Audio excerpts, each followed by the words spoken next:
Assalamualaikum warahmatullahi wabarakatuh. Pemirsa channel MCM Bersemangat, Jamiah Majelis Ratibul Kubro dan Al Mubarak yang saya hormati, serta siapapun yang bisa melihat channel ini, mari kita ngaji sebentar, membuka ayat-ayat Allah Subhanahu wa Ta'ala sehingga pengetahuan kita menjadi semakin tambah dan semakin yakin bahwa setiap kali apapun perintah Allah Subhanahu wa Ta'ala dikasihkan kepada kita, sebetulnya keuntungannya adalah kembali kepada manusia itu sendiri. Salah satu contoh, kadang-kadang kita tidak bisa melihat bahwa Allah memerintahkan manusia berpuasa sebetulnya adalah untuk memudahkan manusia itu sendiri. Nah, kita kadang-kadang hanya tahu bahwa telah diwajibkan atas kamu berpuasa. Nah, Allah mewajibkan kita berpuasa, koyo-koyo kita berat. Kenapa? Karena kita memandang Allah memaksa kita, kan gitu. Padahal sebetulnya, para netizen yang saya hormati, sebetulnya itu kembali kepada kita. Coba kita lihat yang pertama. Dengan berpuasa, Allah Subhanahu wa Ta'ala sebetulnya menghendaki agar amal kebaikan kita menjadi banyak dan berlimpah-limpah. Saudara, kalau kita tahu ada satu amal yang namanya dawamud dzikr, atau dzikir yang panjang, atau dzikir yang terus-menerus. Lah, puasa itu termasuk dalam kategori salah satu amal yang dia masuk kategori dawamud dzikr. Pada saat kita melaksanakan ibadah puasa, sudah niat, kemudian kita sahur ya, kemudian nanti imsak, sampai pada saat imsak sampai kita berbuka, yang penting kita masih dalam koridor puasa, menghindari hal-hal yang dilarang, yang membatalkan puasa, maka dari awal imsak sampai buka, kita dihitung zikir kepada Allah Subhanahu wa Ta'ala. Itulah rahasianya kenapa ada hadis yang mengatakan naumus shaim ibadah, turune wong poso kuwi ibadah, wasumtuhu tasbihun, menenge kuwi tasbih. Nah, kenapa? Ya, itu sebetulnya itu. Ketika kita melaksanakan ibadah puasa, 12 jam kita berpuasa, meskipun kita santai tidak melakukan ibadah yang lain, kita melakukan kerja, kita melakukan ujian sekolah, kita melakukan kegiatan lain, bisnis dan sebagainya, selama kita masih dalam koridor menghindari dari yang membatalkan puasa dan tetap dalam keadaan puasa, maka itu dihitung sebagai tasbih, sebagai dzikir oleh Allah Subhanahu wa Ta'ala. Itu kan keuntungannya kembali kepada kita. Ini silakan kita ambil manfaatnya. Kemudian yang kedua, dengan berpuasa sebetulnya Allah akan membantu kita, mempermudah dalam perjuangan kita melawan musuh kita. Kita tahu bahwa setelah bapak kita Nabi Adam diusir ke bumi dari surga, itu kan iblis sudah memproklamirkan dirinya bahwa ia adalah musuh abadi manusia. Innahu lakum aduwwum mubin. Iblis sudah kadung mengatakan kepada Allah, saya akan menggoda sak mampune, bukan saya mampu nih. Saya akan menggoda manusia sampai manusia itu sedikit sekali yang bisa ke surga. Nah, setan itu, iblis itu menggoda manusia dengan segala cara, termasuk salah satunya adalah melewati daripada aliran-aliran darah. Dengan berpuasa, aliran darah itu menjadi agak mengecil, agak sempit, sehingga setan kurang leluasa di dalam menggoda kita.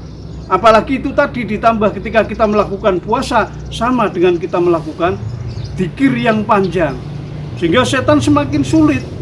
Makanya ada hadis lagi yang menyatakan bahwa ketika bulan puasa, pintu surga dibuka, pintu neraka ditutup, setan-setan dibelenggu. Itu maksudnya arahnya ke situ.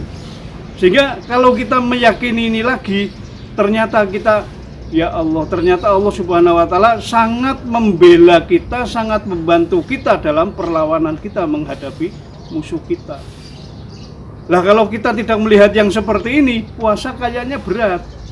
Kenapa? Ya itu tadi, karena diperintah meneh. Padahal itu sebetulnya Allah memberikan umpan positif kepada kita sehingga kita bisa melipat gandakan amal kita dan kita melakukan itu dalam kondisi santai.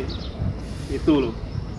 Kemudian yang ketiga, bahwa Allah Subhanahu wa taala memerintahkan puasa itu sebetulnya keuntungannya buat manusia.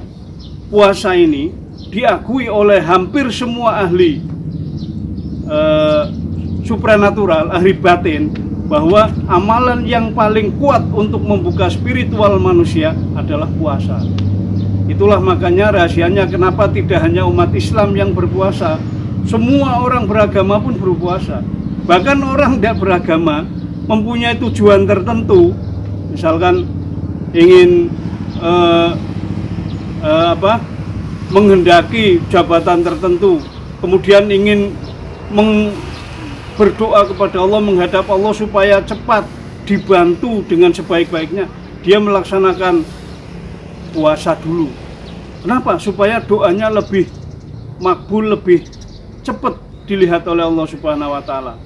Yang jelas puasa adalah sarana yang sangat baik untuk membuka sisi spiritual manusia di tengah kehidupan yang semuanya serba dohir dan semuanya serba berpacu.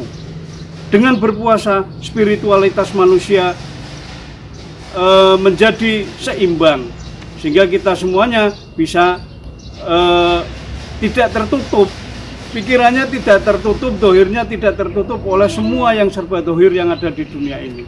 Inilah 3 diantaranya. Masih banyak sebetulnya kalau kita mau membuka tabir ini.